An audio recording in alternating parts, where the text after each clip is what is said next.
Vamos lá, pássaro preto. O pássaro preto é um passarinho que canta assim, vem cá filmar. O pássaro preto canta assim, lá no cerrado, ó. Aí a fêmea faz assim, ó. Aí ele fala, o quê? Aí já deu namoro. O sabiá laranjeira, ele canta esse menino. O sabiá laranjeira canta assim, ó. Tico-tico.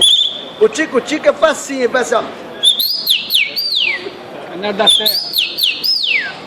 Canário da O canário terra. da terra na gravação não fica bom. Eu vou avisar vocês, viu? Que ele não aparece, ele falha. Assim, ó.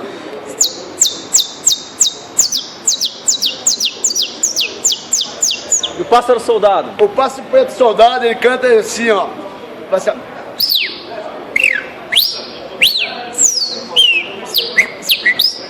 Tico-tico. O tico-tico eu já imitei. Outro, tira-fogo. Tira-fogo. Tira-fogo, ele canta quase igual o galo da Campina.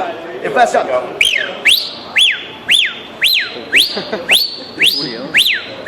Esse é o curiango, vai. Eu imito também. Curiango. Curiango faz assim, ó.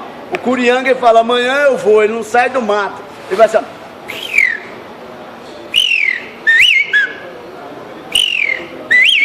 Amanhã eu vou, não sai do mato.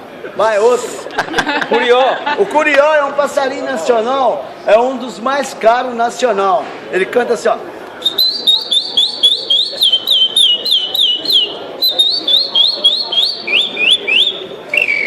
Bicudo. Bicudo vai assim, ó. A fêmea vai assim, ó. Chama quen-quen. O macho escuta, ele tá afiado e vai assim, ó.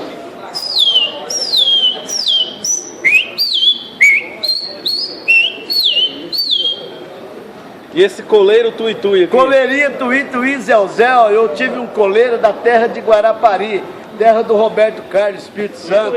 Ela canta assim, ó.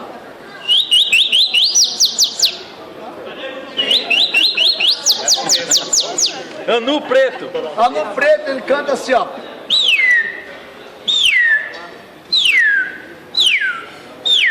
Paturi marreco. O paturi é um pato que tem na lagoa, selvagem do mato. Ele canta assim, ó.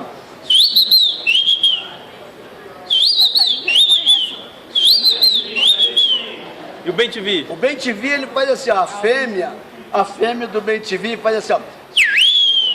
O macho, não quero, tô cansado. O dia inteiro, fiquei o dia inteiro no curso aqui na Eugênia.